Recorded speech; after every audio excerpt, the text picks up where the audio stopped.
نحمده ونصلي على رسوله الكريم اما بعد فاعوذ بالله من الشيطان الرجيم بسم الله الرحمن الرحيم رب اشرح لي صدري ويسر لي امري واحلل عقدة من لساني يفقهوا قولي۔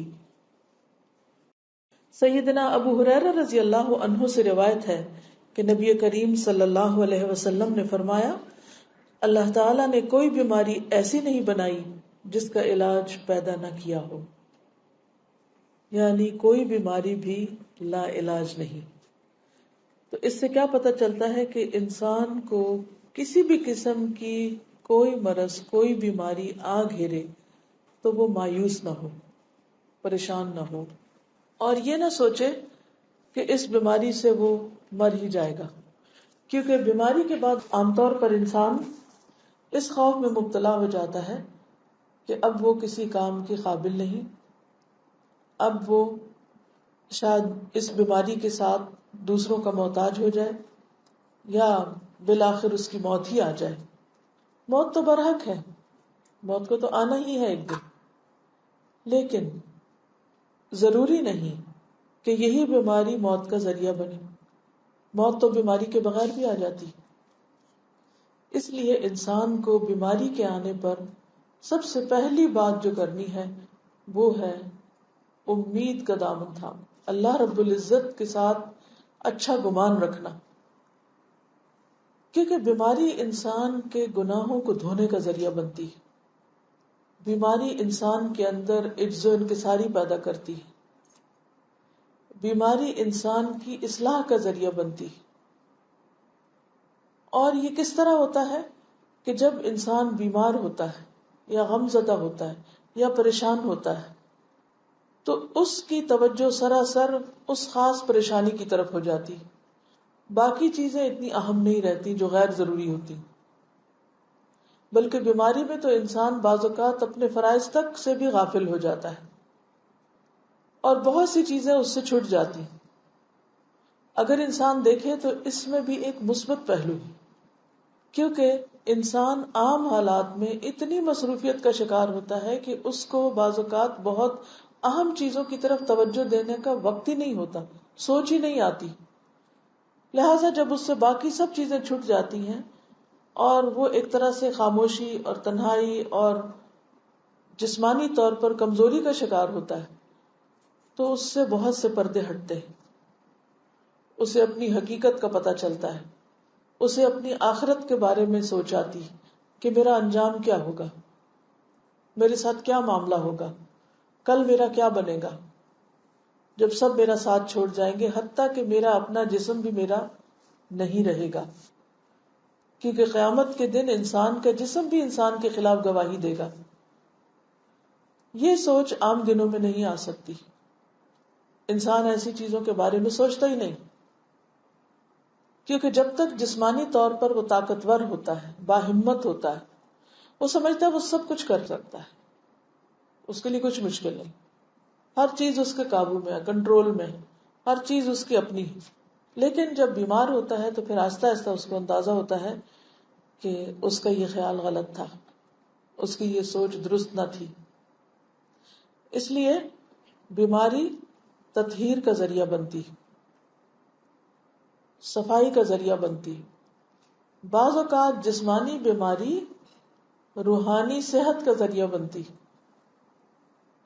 کیونکہ بیماری میں انسان کے گناہ بھی دھلتے ہیں، چھوٹی بیماری ہو یا بڑی ہو۔ جیسے ایک موقع پر نبی صلی اللہ علیہ وسلم نے ایک خاتون کو دیکھا جسے بخار تھا، وہ بخار کو برا بھلا کہہ رہی تھی، تو آپ نے فرمایا کہ تم اس کو برا بھلا نہ کہو۔ مومن کے گناہ بیماری میں اس طرح جھڑتے ہیں جیسے خزاں میں درخت سے پتے جھڑ جاتے ہیں، حتیٰ کہ مومن جب اللہ سے ملاقات کرتا ہے، یعنی بیماری کے بعد جب فوت ہوتا ہے، تو وہ اس حال میں اللہ سے ملتا ہے کہ وہ بالکل پاک صاف ہو چکا ہوتا ہے، یعنی اس کے جسم پر ایک بھی گناہ باقی نہیں ہوتا، بالکل صاف ستھرا۔ لیکن عام طور پر لوگ ایسے شخص کے بارے میں جو بہت سخت بیماری کا شکار ہو جائے بدگمانی اور وسوسے اور بری سوچ رکھتے ہیں کہ لگتا ہے کہ یہ شخص کو بہت ہی گناہگار تھا، اس لیے اس مصیبت میں پکڑا گیا ہے۔ دوستوں کے بیچ میں ہو جاتی ہیں، محبت کرنے والوں کے بیچ میں ہو جاتی ہیں، بہت نیچرل ہے. اس کا بھی علاج کرنا چاہیے، اس کا بھی حل ڈھونڈنا چاہیے. جیسے جسمانی امراض ہوتے ہیں ایسے ہی ہمارے نفسیاتی امراض ہوتے ہیں، روحانی امراض ہوتے ہیں، معاشرتی امراض ہوتے ہیں، ہمارے تعلقات کے اندر خرابیاں پیدا ہو جاتی ہیں. لیکن اس کو اینڈ آف دا ورلڈ نہیں سمجھنا چاہیے. ہر چیز کا علاج کرنا چاہیے، ہر بیماری کا علاج کرنا چاہیے، ہر النس کا علاج کرنا چاہیے، ہر مسئلے کا حل سوچنا چاہیے. اب یہ نہیں کہ انگلی میں کوئی تکلیف ہے تو انگلی کاٹ کے پھینک دو، سر میں درد ہے سر کاٹ کے پھینک دو. نہیں، یہ حل نہیں ہے. کیونکہ عام طور پر شیطان انسان کو کیا کرتا ہے؟ مایوس کرتا ہے. پچھلے بھی لیکچر میں آپ کو یاد ہوگا کہ میں نے مایوسی کے اوپر کافی بات کی تھی کہ مایوس نہیں ہونا. لا تقنطوا من رحمت اللہ. اللہ تعالیٰ کے پاس ساری قدرت، اپنی رحمت سے جو چاہے کرے. تو ہمارے اندر مایوسی نہیں آنی چاہیے کسی بھی چیز کے بارے میں کہ یہ تو ہوپلس کیس ہے، اس نے تو ٹھیک نہیں ہونا اس لیے بہتر اسے کاٹ پھینکو. نو، علاج کرو. لیکن ہم میں عام طور پر صبر نہیں ہوتا. کیونکہ آپ دیکھیے کہ جب کوئی بیماری آتی ہے تو ہم کہتے ہیں کوئی ایسی دوا مل جائے کہ میریکل ہو، بس ایک دفعہ کھاؤ اور اگلی دفعہ بالکل ٹھیک ہو جاؤ. انسٹنٹ ریلیف چاہتے ہیں. اسی لیے آپ دیکھیں کہ ایسی دوائیاں نکلی ہیں کہ جن سے انسٹنٹ ریلیف ہوتا ہے، حالانکہ ان کے سائڈ افیکٹس بھی بہت ہوتے ہیں. تو ہم ٹائم نہیں لینا چاہتے. اور اگر کوئی ڈاکٹر سچ بول دے اور کہہ دے کہ ہاں یہ اتنے دن لگیں گے اس کو ٹھیک ہونے میں، تو وہ کہتے چھوڑو، اتنے دن میں تو ویسے ہی ٹھیک ہو جائیں گے. اور اتنے دن میں ویسے جو ٹھیک ہونا وہ ویسا ٹھیک نہیں ہونا ہوتا جیسے ایک دوا کھا کے انسان اچھی طرح صاف ہوتا ہے. تو جب کوئی زخم ہوتا ہے اس کو مندمل ہونے میں ٹائم لگتا ہے، چاہے وہ جسم کا زخم ہو، چاہے وہ روح کا زخم ہو، چاہے وہ ہمارے جذباتی کوئی دھچکا ہو، کوئی حادثہ ہو، کوئی ہمارے اندر کسی قسم کی کوئی پریشانی ہو، کوئی ذہنی پریشانی ہو. ہر چیز کو وقت لگتا ہے. ٹائم کے ساتھ ساتھ بہت سی چیزیں ہیل ہو جاتی ہیں. اس لیے ہر چیز کو ٹائم دینا چاہیے. بیماری کو بھی ٹائم دینا چاہیے، لیکن ٹائم دینے کا مطلب نہیں کہ علاج نہ کریں، علاج ساتھ ہونا چاہیے. تعلقات میں اگر خرابی اور بیماری کو پیدا ہوگی تو اس کو بھی ٹائم دینا چاہیے، لیکن تعلقات کاٹ کے نہیں رکھ دینے چاہیے. یہ بہت ہی اہم اور بہت ضروری چیز ہے. تو سب سے پہلی چیز کیا ہے کہ انسان اللہ پر توکل کرے، اللہ پر بھروسہ کرے. ڈاکٹر پر بھروسہ نہیں، اپنی عقل پہ بھروسہ نہیں، اور چیزوں پر نہیں، اللہ کی ذات پر بھروسہ.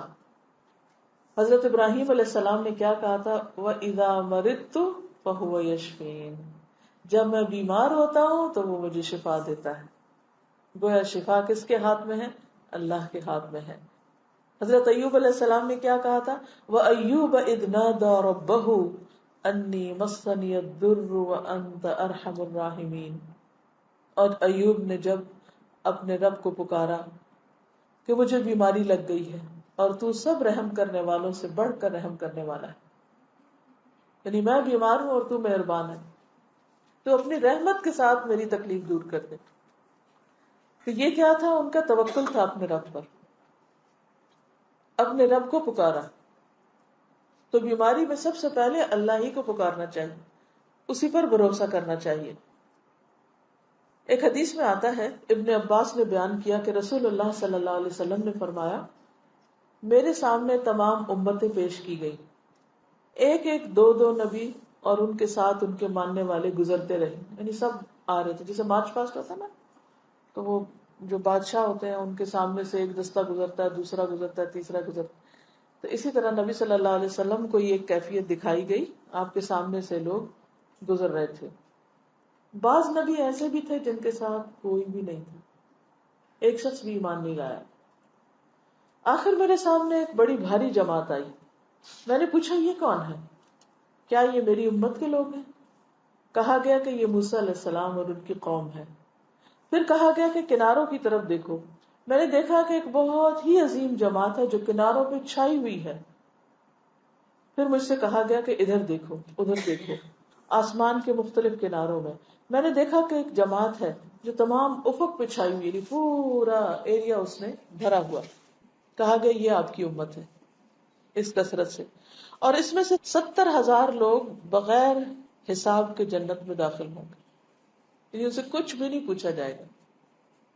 یہ ایسے ہی آپ کے بغیر انٹرویو کے آپ کو بہترین جاب مل جائے کوئی. اس کے بعد آپ اپنے حجرہ میں تشریف لے گئے اور کچھ تفصیل نہیں فرمائی. لوگ ان جنتیوں کے بارے میں بحث کرنے لگے کہ کون لوگ ہوں گے. کہنے لگے کہ ہم اللہ پر ایمان لائے اور اس کے رسول کی اتباع کرتے ہیں، اس لیے یہ ہم ہی ہیں، یعنی صحابہ، یا ہماری وہ اولاد جو اسلام میں پیدا ہو. کیونکہ اس دور میں تو یہ بھی بہت بڑا آنر تھا کہ کوئی مسلمان پیدا ہو. آج تو ہم نے اس کو بس ایسے ہی ایک وہ لے لیا ہے نا، اس کی کوئی قدر ہی نہیں، اس پر کوئی شکر ہی نہیں کہ ہم مسلمان پیدا ہوئے. ایک دفعہ مجھ سے کسی نے کہا کہ کسی کو گردے میں پتھری ہو گئی. اب سٹون کے ٹوٹنے کی بات ہے کہ پتھری ٹوٹے تو باہر نکلے. انہوں نے یہ آیت پڑھنی شروع کر دی، وَإِنَّ مِنَ الْحِجَارَةِ لَمَا يَتَفَجَّرُ مِنْهُ الْأَنْهَارُ وَإِنَّ مِنْهَا لَمَا يَشَّقَّقُ فَيَخْرُجُ مِنْهُ الْمَاءُ وَإِنَّ مِنْهَا لَمَا يَهْبِطُ مِنْ خَشْيَةِ اللَّهِ وَمَا اللَّهُ بِغَافِلٍ عَمَّا تَعْمَلُونَ. پتھروں میں سے بعض ایسے ہوتے ہیں جن سے نہریں بہ نکلتی ہیں، یعنی وہ پھٹتے ہیں تو چشمے پھوٹ پڑتے ہیں، اور ان میں سے بعض شق ہوتے ہیں اور اس میں سے پانی نکل آتا ہے. مثلا اگر پتھری کی وجہ سے پیشاب میں رکاوٹ ہو رہی ہے، اب یہ آیت یہ شق تکو کہ وہ شق ہو گیا پتھر، فیخرج منہ الماء، پانی نکلنے لگ گیا. اب اس بیماری کے کتنے قریب ہے یہ آیت. یہ نہیں ہوتا کہ کوئی صرف چند لفظوں کی تکرار ہے. انسان جب یہ پڑھتا ہے اور اس کا معنی اس کو آتا ہے کہ یا اللہ پتھروں کے شک ہونے سے پانی نکلتا ہے، تو یہ جو میرے اندر پتھر ہے اس کو بھی تو توڑ دے. پھر اسی طرح اور بھی آیات لوگوں نے مختلف بیماریوں کے لیے جو قریب تر معنی کی ہیں وہ ڈھونڈی ہے قرآن میں سے. تو اگر ان کے معنی پر غور کر لیا جائے اور اس سے اگر ایمان میں اضافہ ہو اور یقین میں اضافہ ہو اور ان کو پڑھا جائے تو انشاءاللہ اس سے بھی شفا ہوگی. کیونکہ خود قرآن مجید میں بتایا نا، وَنُنَزِّلُ مِنَ الْقُرْآنِ، اور ہم نازل کرتے ہیں قرآن میں سے ما ہوا شفاء ورحمہ، جو شفا ہے. ان کا سوال یہ ہے کہ بعض لوگ اسماء حسنیٰ کے بارے میں بھی کہتے ہیں کہ وہ پڑھنے چاہیے. کیا یہ ٹھیک ہے؟ جنرلی اسپیکنگ اگر آپ دیکھیں تو قرآن مجید کی ایک آیت ہمیں ملتی ہے وَلِلَّهِ الْأَسْمَاءُ الْحُسْنَى فَادْعُوهُ بِهَا، اللہ کے لیے ہیں اچھے اچھے نام، ان ناموں کے ذریعے تم اس کو پکارو. ٹھیک ہے. اب وہ کون سے نام ہیں؟ سارے نام بھی پڑھ سکتے ہیں آپ. بعض لوگ اس بیماری سے ملتا جلتا یا اس مسئلے سے ملتا جلتا کوئی نام بتاتے ہیں کہ اس کو پڑھو، کوئی حرج نہیں. لیکن یہ جو کسی پہ خود سے پابندی خود ساختہ لگا دینی ہے نا کہ 300 بار پڑھو یا 1000 بار پڑھو یا رات کے وقت پڑھو یا صبح کے وقت پڑھو یا عشاء کے بعد پڑھو، وہ بعض اوقات لوگوں کو بلا وجہ کی مشقت میں مبتلا کرنا ہوتا ہے.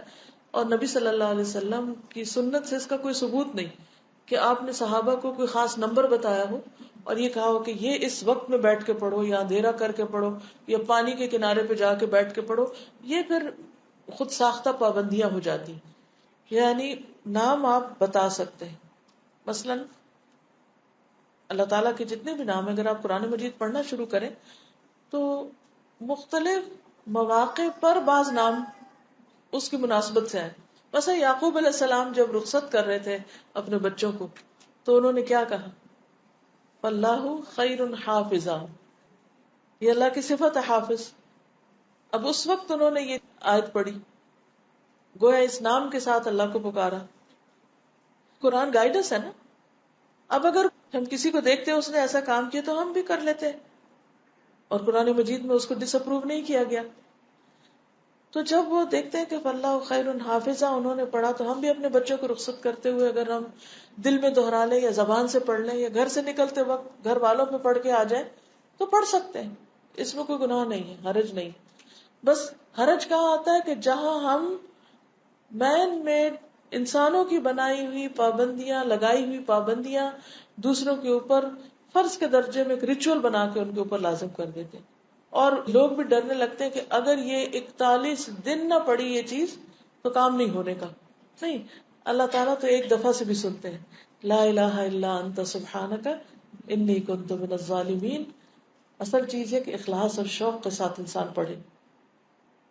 لیکن اس آیت میں آپ دیکھیے کہ یہ جو بات کی گئی ہے نا کہ آپ صلی اللہ علیہ وسلم نے ان کو یہ حکم دے کے نہیں بھیجا تھا کہ سورۃ فاتحہ سے دم کرو جا کے، چونکہ سورۃ فاتحہ کے اندر اللہ کی رحمت کا ذکر ہے، اللہ کی ملکیت کا ذکر ہے، اللہ کی عبادت، ایاک نعبد، اور اللہ سے مدد مانگنے کا ذکر ہے، وایاک نستعین، اہدنا الصراط المستقیم، تو انہوں نے وہی پڑھ دیا اور اللہ نے اسی میں فائدہ رکھ دیا.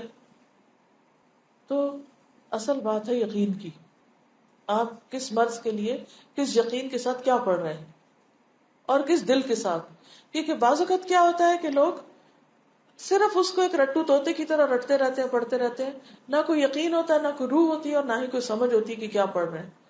تو یہ ٹھیک نہیں. پھر اسی طرح ہے، حضرت عائشہ کہتی ہیں کہ رسول اللہ صلی اللہ علیہ وسلم میرے پاس آئے، ایک عورت میرا علاج کر رہی تھی یا دم کر رہی تھی. آپ نے فرمایا اللہ کی کتاب کے ساتھ اس کا علاج کرو.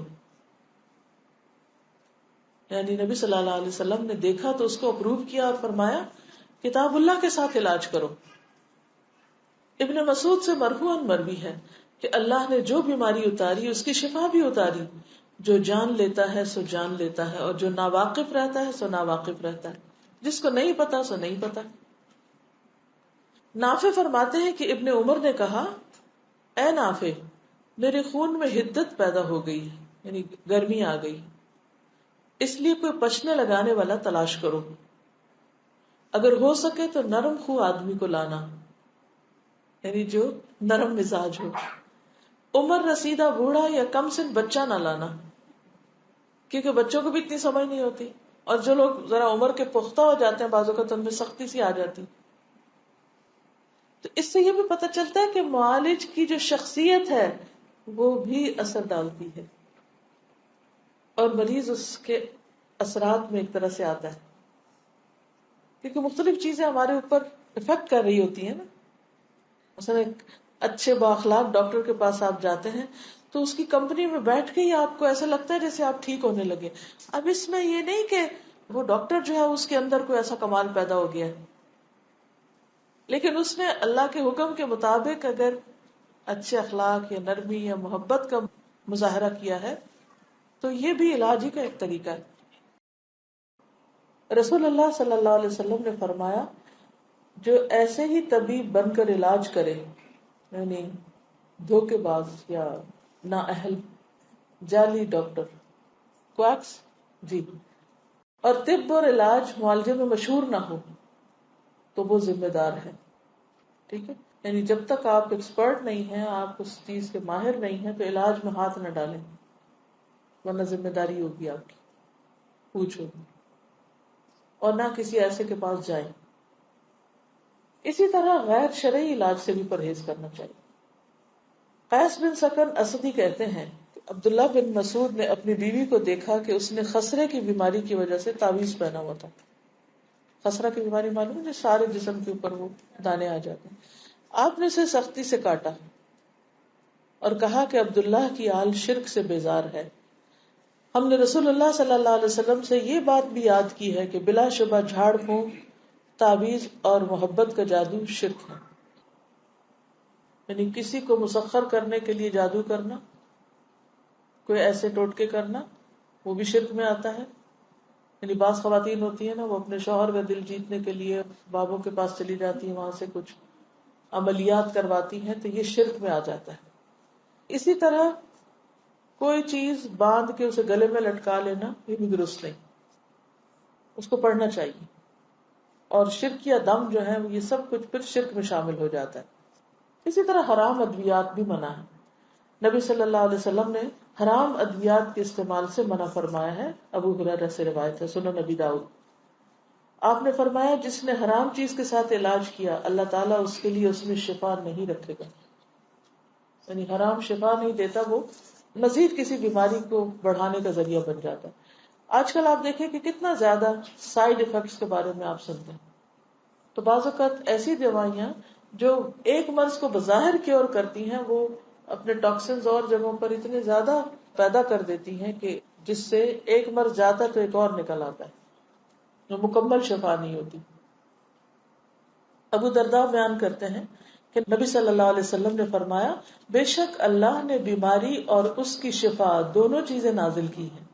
اس لیے تم علاج کیا کرو، لیکن حرام چیز کو بطور علاج استعمال نہ کرو، حرام میں فائدہ نہیں، بلکہ حرام بذات خود بیماری ہے۔ ایک اور روایت سے پتہ چلتا ہے، طارق بن سوید حضرمی فرماتے ہیں کہ میں نے عرض کیا، اے اللہ کے رسول صلی اللہ علیہ وسلم، ہمارے علاقے میں انگور ہوتے ہیں، ہم ان کو نچوڑ کر پی سکتے ہیں؟ آپ نے فرمایا نہیں۔ وہ کہتے ہیں کہ میں نے دوبارہ پوچھا اور عرض کیا، ہم اس سے بیمار کا علاج کرتے ہیں۔ آپ نے فرمایا، اس میں شفا نہیں، بیماری ہے۔ انگور کا رس نچوڑ کے رکھ دینے سے اس میں جو سڑان پیدا ہوتی ہے اور نشہ پیدا ہو جاتا ہے، وہ ایک طرح سے شراب بن جاتی، تو لوگ اس سے علاج کرتے تھے۔ تو اس سے پتہ ہی چلتا ہے کہ الکوہل سے علاج کرنا منع ہے۔ بعض لوگ کھانسی وانسی میں وہ دیتے ہیں نا برانڈی، اور کہتے ہیں بس ایک چمچہ بچے کو پلا دو تو ٹھیک ہو جائے گا، چاہے اس سے وہ ٹھیک ہو بظاہر، لیکن وہ مزید مرض پیدا کرنے والی، وہ شفا کا ذریعہ نہیں بلکہ بیماری ہے۔ طارق بن سوید جعفی نے نبی صلی اللہ علیہ وسلم سے شراب کے بارے میں پوچھا تو آپ نے اس سے منع فرمایا، یا آپ نے اس کو ناپسند فرمایا کہ شراب کا کچھ حصہ بنایا جائے۔ انہوں نے عرض کیا کہ میں شراب کو دوا کے لیے بناتا ہوں۔ آپ نے فرمایا، دوا نہیں، بیماری ہے۔ اسی طرح داغنے کی ممانعت، عمران ابن حسین سے مروی ہے کہ رسول اللہ صلی اللہ علیہ وسلم نے ہمیں داغ کر علاج کرنے سے منع کیا ہے، یعنی لوہا گرم کر کے اس سے داغ لگایا جائے یا کسی اور میٹل سے، لیکن ہم داغتے رہے اور نہ ہم نے فلاح حاصل کی نہ کامیابی۔ ابو درداء نے کہا کہ عمران بن حسین فرشتوں کا سلام سنا کرتے تھے، لیکن جب انہوں نے داغ لگوایا تو یہ سلسلہ منقطع ہو گیا، اور جب داغنا چھوڑا تو دوبارہ سننا شروع کیا۔ فرشتوں کا سلام کیا مطلب؟ کہ جیسے ان کو ایک غیبی آواز آتی تھی کہ کوئی سلام کر رہا ہے، لیکن جب انہوں نے اس طریقے کا علاج شروع کیا تو وہ سلسلہ منقطع ہو گیا۔ آپ میں سے بھی بعض نے کبھی ایسا کچھ ایکسپیرینس کیا ہوگا کہ بظاہر کوئی آس پاس نہیں، کوئی تو آپ کوئی آواز سنتے ہیں، کوئی سلام سنتے ہیں، کوئی اور چیز سنتے ہیں، تو ایسی کرامات بعض لوگوں کے ساتھ ہوتی ہیں، کوئی انیوژل چیز نہیں ہے، یعنی کہ اٹس ویری مچ پاسبل، لیکن یہ کسی کے اپنے اختیار یا کوشش سے نہیں ہوتی کہ آپ کو ایسی چیز کریں۔ بعض لوگ مخصوص قسم کی خوشبو سنتے ہیں، بعض لوگ کوئی ایسی چیز دیکھتے ہیں کہ جیسے ان کے کان میں کوئی آ کے کچھ کہہ گیا ہے، یہ سب چیزیں ہوتی ہیں، لیکن وہم کا شکار نہیں ہونا چاہیے کہ آپ کسی بھی آواز کو، کوئی چاہے دوسرے کمرے میں بول رہا ہو تو آپ سمجھے وہ فرشتے بول رہے ہیں، یعنی ہر چیز کو پھر آپ فرشتوں کی آواز سمجھ لیں۔ لیکن چونکہ ایک صحیح حدیث میں یہ بات آئی ہے تو اس کا مطلب یہ ہے کہ اس قسم کی چیزیں ہوتی ہیں، کیونکہ بعض اوقات لوگ آپ سے پوچھتے بھی ہیں کہ اچانک وہ کسی کو کوئی چیز نظر آ گئی تو یہ کیسے ہو گیا؟ جن بھی ہو سکتا ہے، کوئی فرشتہ بھی ہو سکتا ہے، وہ جو بھی ہے وہ اللہ کی مخلوق ہے۔ جیسے ایک موقع پر ایک صحابی سورۃ کہف پڑھ رہے تھے اور اتنی اچھی طرح پڑھ رہے تھے کہ ان کے اوپر یعنی بادلوں نے سایہ کر لیا، تو گھبرا گئے۔ ایک دفعہ سورۃ البقرہ وہ پڑھ رہے تھے ایک صحابی، تو وہ گھوڑا انہیں نانے لگا، تو وہ ڈر گئے کہ شاید ان کے بچے پہ نہ آ جائے۔ بادل کے بارے میں آپ نے فرمایا کہ اللہ کی سکینت تھی جو تم پہ نازل ہو رہی تھی، اور اسی طرح گھوڑے کے بارے میں کہ اگر تم پڑھتے رہتے تو سب فرشتے تم سے ہاتھ ملاتے۔